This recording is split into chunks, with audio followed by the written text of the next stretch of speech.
귀한 찬양 감사합니다. 오늘은 대림절 세 번째 주일입니다. 예수님의 사랑을 나누고 실천하고 또 기쁨으로 예수님을 기다리는 그러한 시간이 되시기를 바랍니다. 그리고 우리가 찬송한 것처럼 정말 날마다 주님과 늘 동행하시는 저와 여러분들이 되시기를 주님의 이름으로 축복합니다. 우리 옆에 분들과 같이 인사하겠습니다. 주님의 이름으로 사랑하고 축복합니다 라고 인사하시죠. 한 번 더 인사하겠습니다. 주님의 복을 많이 받으세요. 아멘.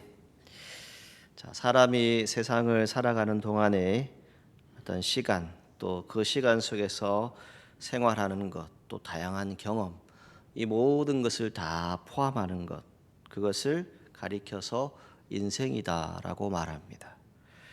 그리고 그 인생이 가지고 있는 가치관, 또 의미, 또 목적, 이러한 모든 것들을 통해서 스스로의 인생관을 세워나가는 것을 볼 수가 있습니다.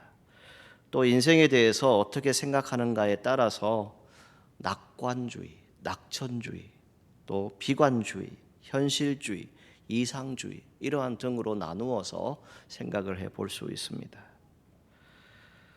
어느 누구의 모든 인생을 들여다본다 할지라도 모든 것이 다 형통하고 평안하지만은 않습니다.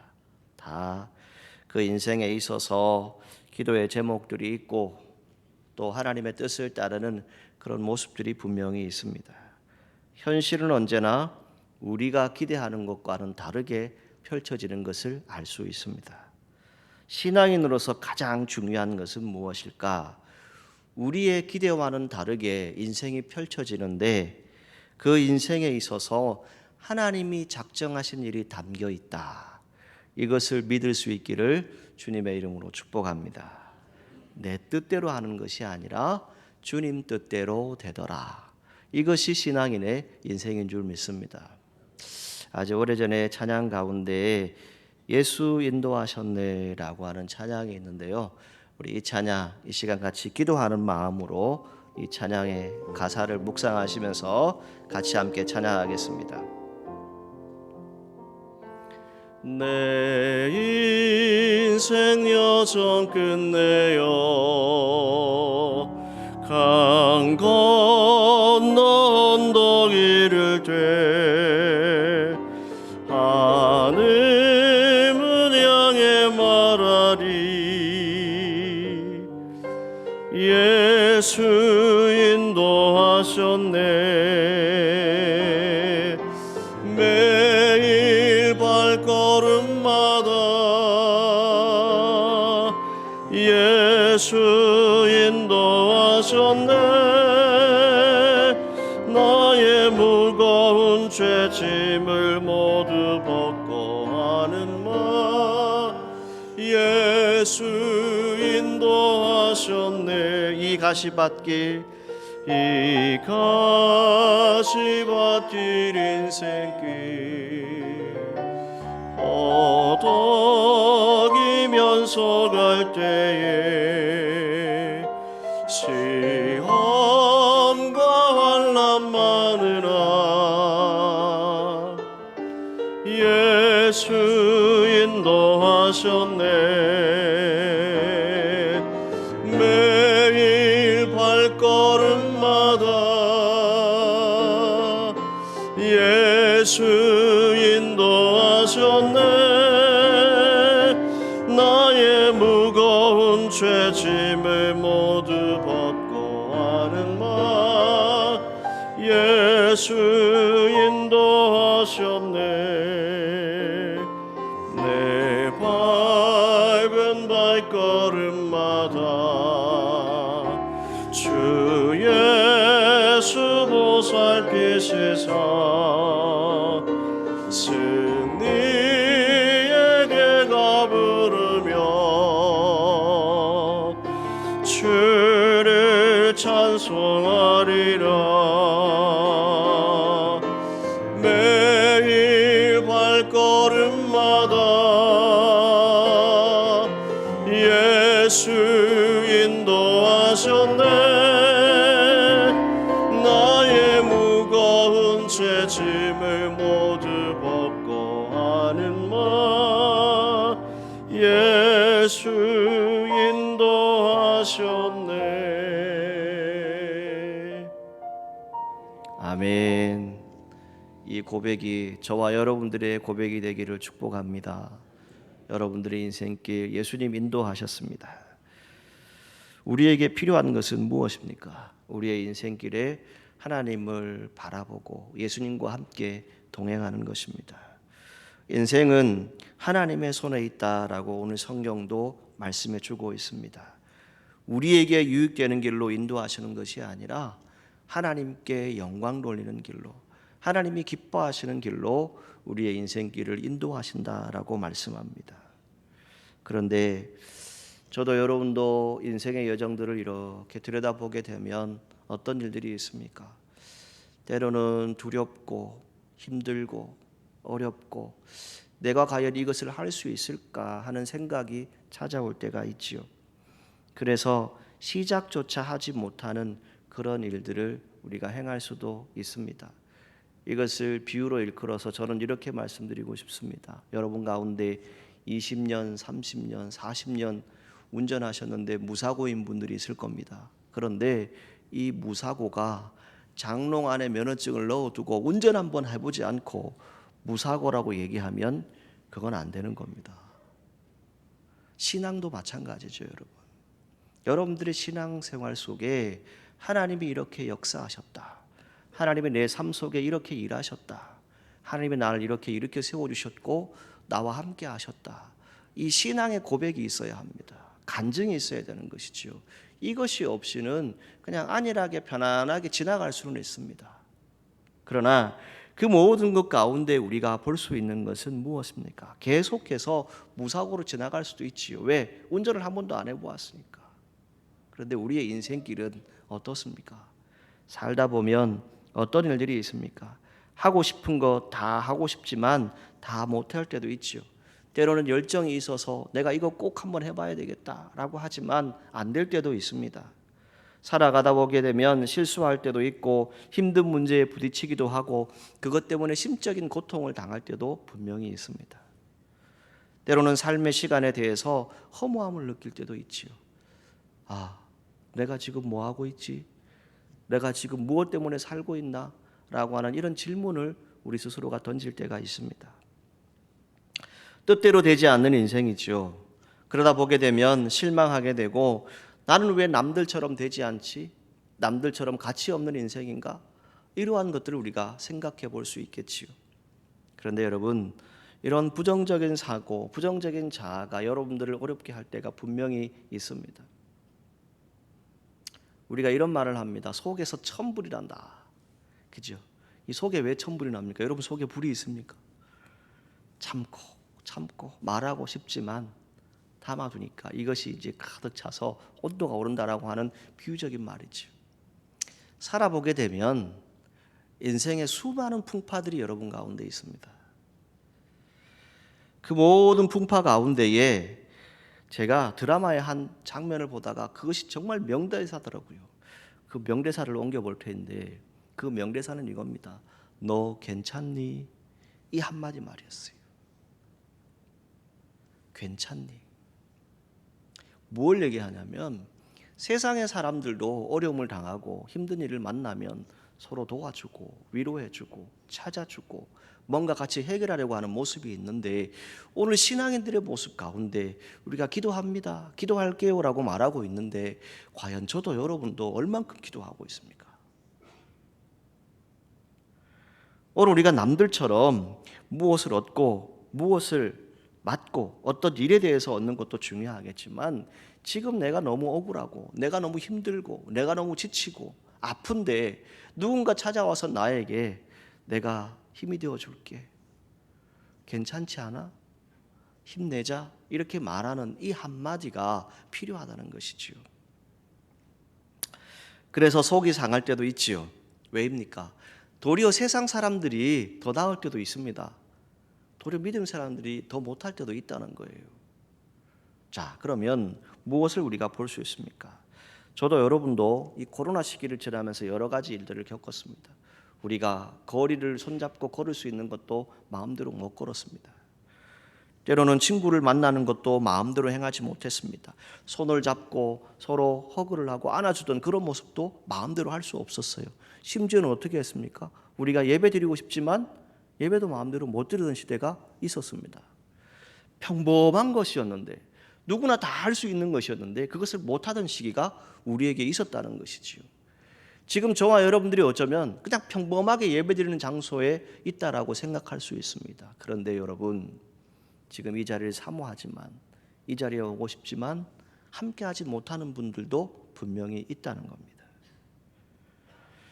평범한 것 같으나 그것이 얼마나 소중한지를 잃어버리고 살았던 우리의 모습들이 분명히 있었습니다. 이제 우리가 하나님의 뜻을 향해서 나아갈 수 있는 것은 다른 것에 있지 않습니다. 저도 여러분도 하나님의 뜻 가운데서 살아가다 보게 되면 어떤 일들을 겪습니까? 특히 이제 이 겨울철이다 보니까 여러분들이 길을 가다가 이 빙판 이런 곳에 살짝 미끄러질 수도 있고, 때로는 돌뿌리에 걸려서 넘어질 수도 있지요. 무릎이 까지기도 합니다. 또 심지어는 뼈가 골절되는 그런 어려움도 겪을 수 있어요. 그런데 여러분, 넘어지면 어떻게 해야 됩니까? 일어나야지요. 거기에 엎어져 있으면 안 되는 거예요. 일어나서 다시 그 모든 길들을 걸어가야 합니다. 이것을 신앙적으로 우리가 얘기하면 무엇입니까? 저도 여러분도 인생길을 걷다가 넘어질 수 있습니다. 쓰러질 수 있어요. 그때에 주의 손 의지하고 주님 손 꼭 붙잡고 다시 일어나시기를 간절히 소망합니다. 자주 넘어진 사람은 바닥이 더 단단하다라고 하는 말이 있더라고요. 그러니까 인생길을 걸어가면서 수도 없이 많은 풍파를 겪으면서 정말 주님을 의지하신 분들, 그분들에게는 무엇이 있어요? 하나님께서 온전히 행하시는 그 역사가 분명히 있습니다. 지난 부흥성회 가운데 우리가 말씀을 들었지요. 그 말씀이 유튜브에 다 올라와 있습니다. 둘째 날 저녁 집회 때 목사님께서 노래를 한 곡 하셨어요. 모닥불 피워놓고 쭉 하시다가 그녀에 대한 얘기를 하니까 여러분들이 깔깔깔 웃으면서 함께 그 은혜를 나누었던 시간이 있었어요. 그런데 그 노래 가사에 또 다른 가사를 보게 되면 이런 가사가 있어요. 인생은 연기 속에 죄를 남기고 말없이 사라지는 모닥불 같은 것. 이런 가사가 있어요. 너무너무 좋아서 밤새도록 이야기를 하고 싶은데 결국은 우리가 그 모든 인생길을 다 살아나고 나면 무엇이 남습니까? 한 줌의 흙, 한 줌의 죄로 남는다는 거예요. 그게 인생이라는 거죠. 저도 여러분도 다 똑같습니다. 아무리 우리가 아름다운 추억을 가지고 좋은 일들을 해도 언젠가는 이 끝이 분명히 있다라고 하는 것을 거기에서 말합니다. 요즘 우리 학생들이 재밌게 이야기하는 유행하는 한 유머가 있다라고 합니다. 퀴즈인데 여러분 여기에 대한 정답을 제가 다 말씀드릴 테니까 너무 걱정하지 마시고 편안하게 들으시면 되겠습니다. 어느 날 시내버스 한 대가 길을 갑니다. 가다가 그만 교통사고가 났어요. 대형 사고가 났습니다. 그 버스에 타고 있던 사람들이 다 죽었어요. 그 중에 가장 억울한 사람은 누구일까요? 이게 질문입니다. 첫 번째, 가장 억울하게 죽은 첫 번째 사람은 96번 버스를 타려다가 69번 버스를 96번으로 착각하고 탄 사람. 두 번째, 결혼을 하루 앞둔 총각. 세 번째, 버스 안에서 졸다가 자기가 내려야 할 곳에서 못 내리고 한 정거장 더 가다가 죽은 사람. 마지막 어떤 사람일까요? 버스가 출발할 때 놓칠까 봐 급하게 달려와서 간신히 버스를 탄 사람. 여러분, 이 이야기 안에 여러 가지 이야기들이 있는데 네 가지 길이 있잖아요. 네 가지 인생에 대해서 얘기합니다. 여기에 진리가 있더라고요. 뭘 얘기합니까? 저도 여러분도 수도 없이 많은 기회를 가지고 인생을 살아왔어요. 때로 놓칠 때도 있고 포기할 때도 있고 또 그 길 가운데 얻은 것도 있겠지만 사실 여기에서 얘기하는 이런 비극은 어느 누구나 다 보편적으로 겪을 수 있는 일이라는 겁니다. 순간순간이 우리에게는 참 많은 선택을 하고 또 거기에서 또 많은 의미들을 찾게 된다는 것이죠. 시편 103편 15절 말씀에 이렇게 말합니다. 인생은 그날이 풀과 같고 그 영화가 들의 꽃과 같다라고 말합니다. 언젠가는 다 진다는 거예요. 다 끝난다는 것이지요. 여러분들이 인생의 끝에 서게 될 때가 분명히 올 것입니다. 그 시간에 올 때에 정말 후회 없이 주님 앞에서 주님 의지하고 내가 살았습니다 라고 고백할 수 있는 저와 여러분들이 되기를 간절히 소망합니다. 신앙인으로서 살아가는 것은 사실 다른 게 아니더라고요. 하나님을 끝까지 의지하고 살아가는 인생, 그것을 말합니다. 우리가 어디에 사느냐, 거기에 따라서 우리가 종종 누리는 것이 분명히 다릅니다. 제가 전국구거든요. 그러다 보니까 서울, 대전, 부산, 대구 다 거의 살아봤거든요. 근데 그 모든 상황마다 다 영향력이 다 다르겠지요. 환경이 다 다릅니다. 그런데 무엇을 이야기하냐면 종종 기회가 찾아오는데 그 기회를 놓칠 때도 있고 그 기회를 얻을 때도 있다는 것이지요. 우리 모두가 살아감에 있어서 항상 기억해야 될 것은 생명은 누구에게로부터입니까? 주님께로부터 온다는 거예요. 여러분들의 생명은 주님께로부터 온 겁니다. 그리고 여러분들의 생명은 누가 걷어가십니까? 주님이 걷어가신다는 거예요. 하나님이 걷어가신다는 겁니다. 그러면 처음과 끝이 누구에게 있습니까? 하나님께 있다는 거예요. 우리의 살아가는 모든 인생의 여정도 누구에게 있습니까? 하나님께 있다라고 성경은 분명히 우리에게 말씀해 주고 있습니다. 오늘 저와 여러분들이 우선순위를 가지고 살아감에 있어서 늘 기억하셔야 될 것은 디모데후서 1장 7절에 이렇게 말합니다. 세 가지를 얘기하는데요. 오직 능력, 사랑, 근신, 이 세 가지를 얘기합니다. 왜 이 세 가지를 얘기하느냐? 우리가 살아가다 보니 두려운 일들이 생기고 염려하는 일, 근심하는 일이 생기더라는 거예요. 그 가운데에 이 세 가지를 기억하는데 오직 능력이라는 것이죠. 오직 능력은 무엇입니까? 하나님께로부터 오는 성령의 능력. 자, 그것을 말합니다. 그 다음에 사랑이라고 하는 것이죠. 서로 사랑하시기를 축복합니다. 사랑은 무엇입니까? 관심으로부터 출발하는 것이지요. 보고 싶고 만나고 싶고 안아주고 싶고 함께 은혜를 구하고 싶은 이 사랑의 공동체가 필요한 것이지요. 그리고 근신하는 마음이라고 성경은 말씀합니다. 근신이 무엇입니까, 여러분? 부지런하게 게으르지 않고 나태하지 않고 맡겨진 일들을 열심히 감당하는 것입니다. 오늘 우리가 살아가는 인생 여러 가지 일들이 있습니다. 그 일들 가운데서 정말 주님의 인도하심을 끝까지 믿고 승리하시기를 간절히 소망합니다. 자, 오늘 읽은 시편 37편의 말씀의 이 주인공, 이 시를 쓴 사람은 누구입니까? 다윗입니다. 우리가 너무나도 잘 아는 사람이죠. 이 다윗 어떤 인생을 살았습니까? 사울에게서 버림을 받습니다. 피난을 다니게 되죠. 힘들고 어려울 때 이 시편을 씁니다. 그의 인생을 일컬어서 많은 분들이 이렇게 얘기합니다. 참 파란만장한 인생을 살았다. 우여곡절이 많았다. 이것을 얘기하지요. 그가 노년에 자신의 생애를 되돌아보면서 철저하게 깨닫게 되는 것은 무엇입니까? 자신의 삶에 하나님이 이런 분이셨다. 하나님이 내 삶에 이렇게 인도하셨다. 이것을 고백하고 있는 것이지요. 그 가운데 가장 첫 번째는 무엇을 얘기합니까? 오늘 본문 23절 말씀에 보게 되면 여호와께서 사람의 걸음을 정하시고 그의 길을 기뻐하신다라고 말씀합니다. 우리의 인생길을 누가 정하셔요? 하나님께서 정하신다라고 성경이 말씀하고 있습니다. 여러분이 하는 것 같으나 하나님이 하신다는 것이죠. 여러분이 해서 형통한 것이 아니라 하나님이 여러분들을 형통케 하시는 겁니다.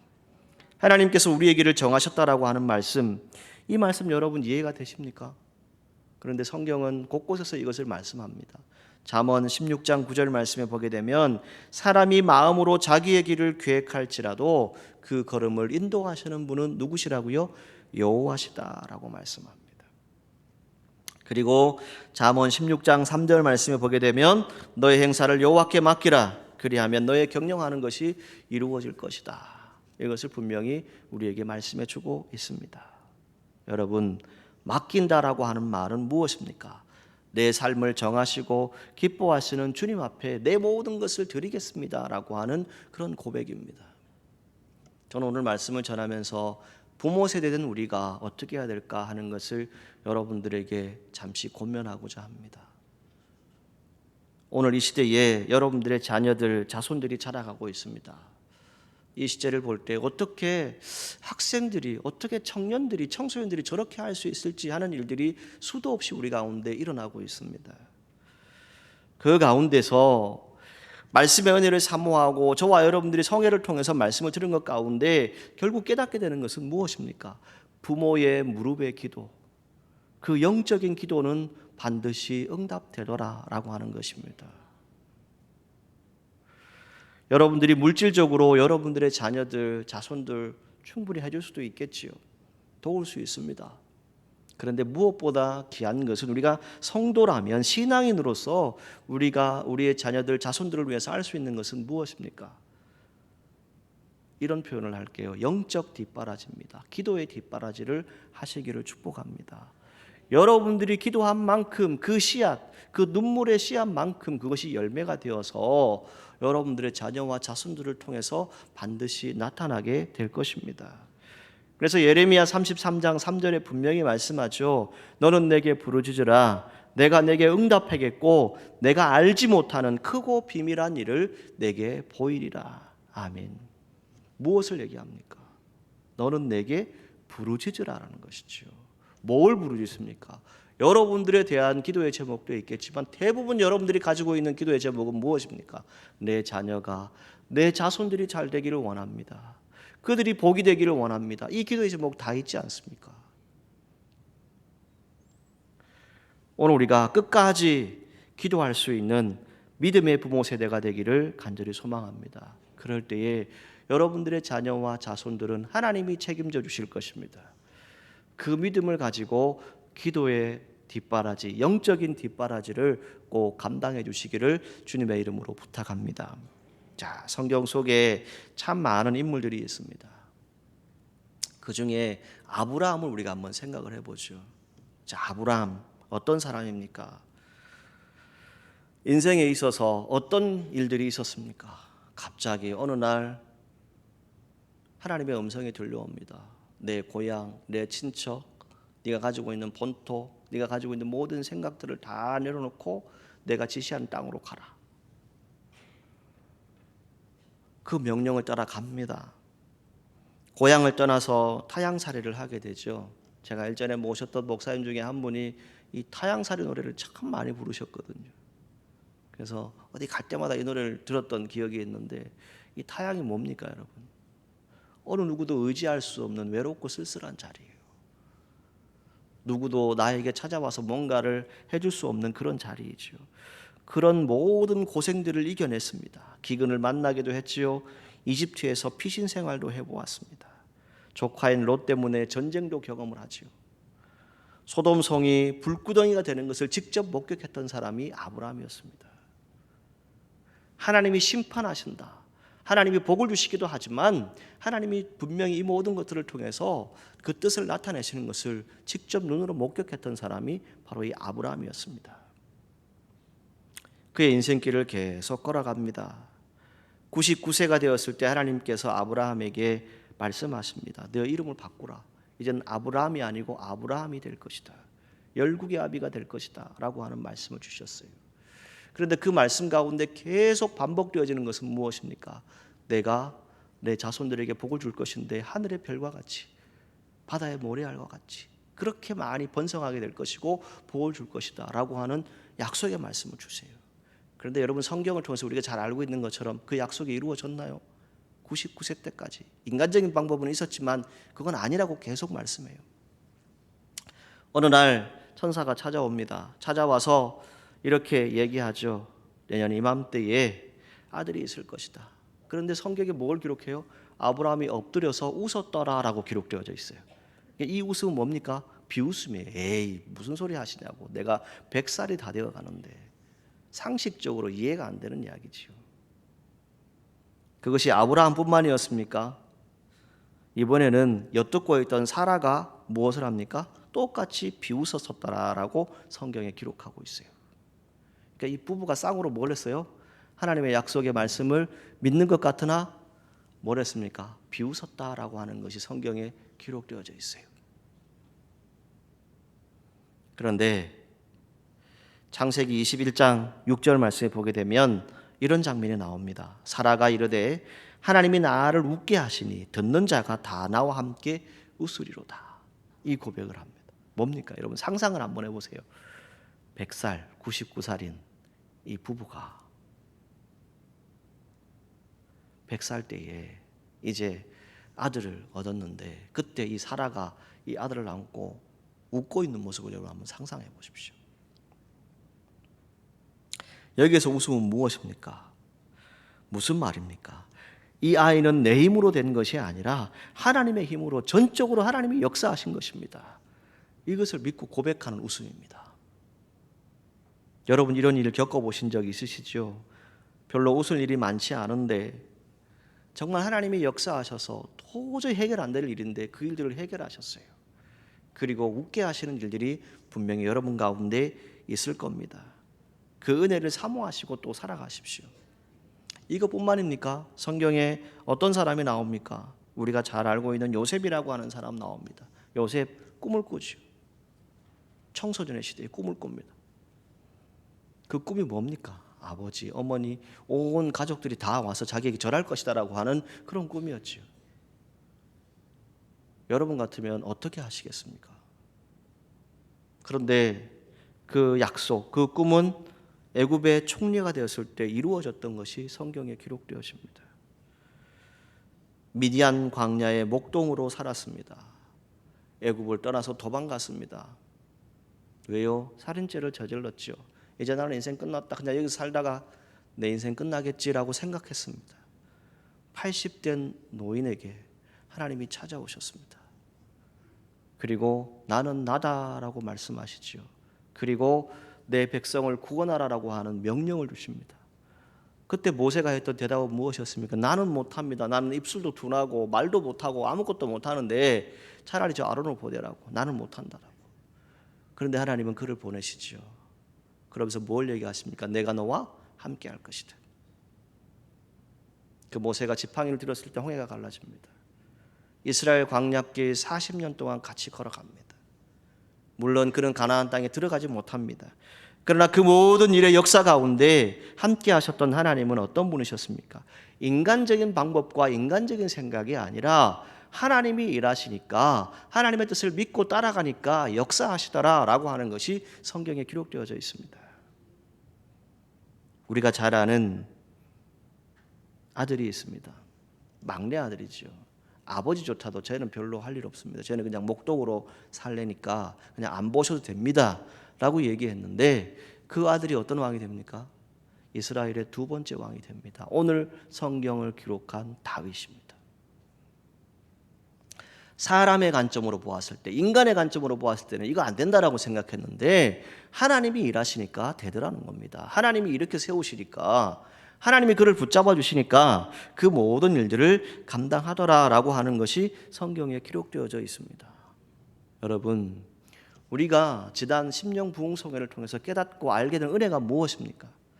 그냥 성경 속의 이야기로 끝나는 것이 아니라 오늘날 저와 여러분들의 이야기로 내가 주인공이 되는 하나님 말씀, 내 모든 삶에 하나님이 이렇게 역사하시더라, 하나님이 나에게 이렇게 간정을 주시더라, 이 고백을 할 수 있는 저와 여러분들이 되기를 주님의 이름으로 축복합니다. 그건 다른 것에 있지 않습니다. 여러분, 본질이 무엇입니까? 원칙이 뭡니까? 성경이 얘기하는 본질과 원칙이 여러분 뭐라고 생각하십니까? 그걸 이제 성경에 말하고 있는데 24절에 보시게 되면 그는 넘어지나 아주 엎드러지지 아니함은 여호와께서 그의 손으로 붙드심이로다. 아멘. 엎드러지는데 넘어지기도 하는데 누가 붙드신다고요? 여호와께서 그의 손으로 붙드신다. 이것을 말씀합니다. 여기 이 표현은요, 미끄러져서 바닥에 눕게 된 상태를 말하고 내동댕이 쳐져서 다시는 일어날 수 없는 힘들어진 상태를 의미합니다. 이 상황 가운데서 주님이 손을 내밀어서 여러분들과 저를 이렇게 세워주신다는 겁니다. 우리가 살아가는 동안에 꼭 기억하셔야 될 것은 하나님께서 우리에게 확실하게 약속하신 것은 반드시 이루신다는 겁니다. 여러분들이 기도하고 하나님의 뜻을 구한 것은 그 때가 되면 반드시 이루신다는 겁니다. 그래서 믿음의 사람들에게 절대로 버리지도 아니하시고 떠나지도 아니하겠다라고 말씀하고 있습니다. 제가 인생을 살아오다 보니 법리적으로 조금 도움을 받아야 될 그런 일들이 있었습니다. 근데 법을 잘 모르잖아요. 여러분 헌법 조항 다 외우시는 분 계세요? 없죠. 잘 모르잖아요. 그런데 변호사의 도움을 받아야 되는데 아는 사람이 아무도 없어요. 그래서 며칠 동안 기도를 하고 그날 이제 당일날 이런 기도를 했습니다. 하나님, 저 아무도 몰라요. 아무것도 모르는데 내 이 문제를 해결할 수 있는 사람이 필요합니다. 그 사람은 그냥 믿는 사람만 붙여주세요. 교회 다니는 사람만 붙여주세요. 그렇게 하고 갔습니다. 여러분 법원 앞에 가보시면 변호사 사무실이 한 개인가요? 두 개인가요? 답을 다 아시죠? 수도 없이 많습니다. 우리나라에 변호사가 그렇게 많은지 제가 그때 알았어요. 그 중에 하나를 선택해서 들어가야 되는데 어떻게 들어갔을까요? 제가 기도한 건 뭐였죠? 하나님 믿는 사람 만나게 해주세요. 들어갔어요. 제일 처음 이런저런 얘기를 나누고 한 60대 초반의 변호사님이셨는데 그분이 저에게 이런 얘기를 해요. 목사님, 제 아들이 올해 신대원 입학했습니다. 이 한마디 하시더라고요. 여러분들이 기도한 것은 하나님이 다 듣고 계십니다. 반드시 이루실 때가 있습니다. 그 믿음을 가지고 가십시오. 잠언 24장 16절에 뭘 얘기합니까? 대저 의인은 7번 넘어질지라도 다시 일어난다라고 말씀합니다. 하나님의 사람들은 다시 일어나는 거예요. 그것을 이겨낼 수 있는 힘이 누구에게 있어요? 여호와 하나님께로부터 오는데 그 힘을 의지하고 믿는 사람에게 그 능력이 나타난다는 겁니다. 그러할 때에 성경이 말씀하는 것은 시편 145편 14절에 이렇게 말합니다. 여호와께서는 모든 넘어지는 자들을 붙드시고 비굴한 자들을 일으키신다라고 말씀합니다. 신앙생활 하다가 넘어질 수도 있어요. 실수할 수도 있고. 그러나 그 가운데서 너무 힘들어하고 어려워하지 마십시오. 주님이 여러분과 함께하고 계십니다. 그러할 때 오늘 성경이 중요한 말씀 우리에게 주시고 있습니다. 25절에서 26절에 보시게 되면 내가 어려서부터 늙기까지 의인이 버림을 당하거나 그의 자손이 걸식함을 보지 못하였도다. 그는 종일토록 은혜를 베풀고 꾸어주니 그의 자손이 복을 받도다. 아멘. 여러분, 다윗의 삶의 여정에 있어서 한 가지 얻어진 교훈은 무엇입니까? 그 결론은 결국 믿음의 가정의 축복입니다. 그래서 그 아들에게도 믿음의 대장부가 되라라고 유언을 남기게 되죠. 그리고 오직 여호와 하나님을 경외하고 섬기라. 그래야면 여호와 하나님이 너희 가정에 복을 줄 것이다. 그것을 계속해서 선포했던 왕이 바로 다윗이었습니다. 그래서 그는 어려서부터 늙기까지 자신의 생애 전체를 통해서 무엇을 보았습니까? 하나님이 일하시는 경험을 했던 사람이 바로 다윗입니다. 자신이 평생 경험한 바에 의하면 의인이 하나님께 버림을 당하거나 먹을 것이 없어 남에게 구걸하는 것을 보지 못했다. 하나님이 다 채우시더라, 일하시더라. 이것을 고백하고 있는 것이지요. 그래서 늙을 때부터 어렸을 때까지 하나님께서 그 모든 삶에 있어서 나를 붙잡아 주셨다. 이것을 고백하게 되는 것입니다. 며칠 전에 한 예화를 읽게 되었어요. 이건 실화라고 되어 있는데 한 어머니가 기도하는 어머니였어요. 이 기도하는 어머니가 자녀를 기르는 이야기들을 일기로 남겨놓은 거예요. 이 아이가 어린이집에 갔어요. 유치원에 가서 자랐겠지요. 그런데 어느 날 이 어린이집 선생님이 어머니에게 말합니다. 아드님은 산만해서 단 3분도 앉아있지를 못합니다. 어머니는 아들과 함께 집에 돌아오는 길에 아들에게 말합니다. 선생님께서 너를 무척 칭찬하셨어. 의자에 앉아있기를 단 1분도 못 견뎠던 내가 이제는 3분이나 앉아있다고 칭찬하시더라 라고 얘기해 주었습니다. 이 아이가 편식을 많이 했는데 그날은 밥 투정을 부리지 않고 밥을 잘 먹더랍니다. 이제 시간이 흘러서 이 아들이 초등학교에 들어갔습니다. 어느 날 어머니가 또 학부모에 갔는데 이 선생님이 이렇게 말합니다. 아드님이 성적이 몹시 안 좋습니다. 검사를 받아 보셔야 될 것 같습니다. 이렇게 말하는 겁니다. 여러분, 부모라면 어떤 감동이 드십니까? 이 엄마가 눈물이 왈칵 쏟아졌다고 합니다. 집에 돌아오는 길에 이 아들에게 이렇게 말합니다. 선생님께서 너를 믿고 계시더라. 넌 결코 머리 나쁜 학생이 아니라고. 조금만 더 노력하면 내 짝도 제칠 수 있는 그런 지혜가 있다라고 말씀하시더라. 이렇게 얘기해 주었습니다. 이 아이는 착하고 오직해진 모습으로 자라갔습니다. 아들이 중학교 졸업할 때쯤에 담임 선생님이 말합니다. 아드님 성적으로는 명문고에 들어가는 것은 좀 어렵겠습니다. 좀 어려운 것이 아니라 사실은 안 된다라고 얘기하는 것이죠. 어머니는 교문 앞에서 기다리는 아들과 함께 집으로 돌아갑니다. 이렇게 말합니다. 담임 선생님께서 너를 무척 자랑스럽게 생각하시더라. 내가 조금만 더 노력하면 명문고에 들어갈 수 있대. 이 아들이 명문고에 들어갔습니다. 그리고 명문대학을 입학하게 됩니다. 그 입학 증서를 받고 이 입학 증서, 이 합격 통지서를 받고 이 아들이 그것을 어머니 손에 쥐어주면서 엉엉 울니다. 그러면서 이렇게 얘기합니다. 엄마, 제가 똑똑한 아이가 아니라는 거 저도 잘 알아요. 엄마의 격려와 사랑이 오늘의 저를 만드셨어요. 저도 알아요. 감사합니다. 여러분, 기도하는 어머니는요, 지혜로운 어머니입니다. 기도하는 어머니는 그 말을 통해서 내 자녀를 세우고 내 자손들을 세워갈 수 있습니다. 이것이 부모의 자리입니다. 세상에 수많은 말들이 있죠. 그 말 가운데 우리가 하는 말들이 무엇입니까? 격려하는 말, 칭찬하는 말, 축복하는 말. 그래서 당신은 잘 될 겁니다. 당신을 믿습니다. 당신은 좋은 사람입니다. 이렇게 말하라고 우리가 수도 없이 배워서 알고 있잖아요.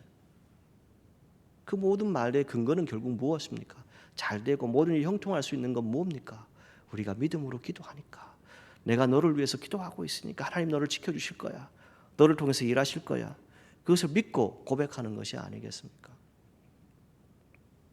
아주 오래전에 찬양 사역을 하셨고 지금도 이제는 노익장이시지만 이 찬양 사역을 하시는 노문환 목사님이라고 계십니다. 이분이 이제 이 지역 아마 부산 경남 쪽에서 널노래 선교단이라고 하죠.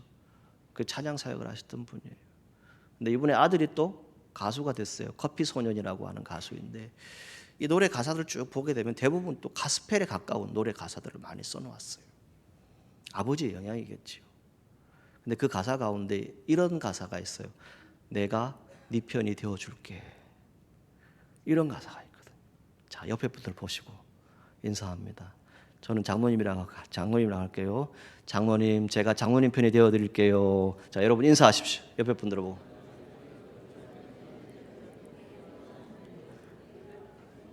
여러분 믿으십니까? 신앙 공동체가 다른 게 아니잖아요. 서로 믿어주고 편이 되어주고 서로 함께하는 공동체가 될 때 그것이 참 은혜의 공동체가 아니겠습니까? 시편 104편 1절 말씀에 이렇게 말합니다. 하나님은 심히 위대하시며 존귀와 권위로 옷 입으셨다라고 말씀합니다. 이 하나님이 우리에게 뭘 얘기하십니까? 내가 너의 편이 되어줄게. 내가 네 손 잡아줄게. 힘들어하지 마. 어려워하지 마. 내가 너와 함께 하잖아. 이 말씀을 주시고 있습니까? 그리고 뭘 말합니까? 이사야 43장 1절 우리가 잘 아는 말씀이죠. 이스라엘아 너를 지으신 이가 누구냐? 너는 두려워하지 말라. 내가 너를 구속하였고 내가 너를 지명하여 불렀다. 이것을 말씀하고 있습니다. 사랑하는 사천읍교회 성도 여러분, 여러분의 인생의 여정 주님과 늘 동행하시기를 축복합니다. 그리고 우리가 이렇게 만났는데 이 공동체 안에서 서로 믿음 안에서 동행하시고 하나님의 선한 뜻을 이룰 수 있는 저와 여러분들이 되기를 주님의 이름으로 축복합니다. 기도하겠습니다.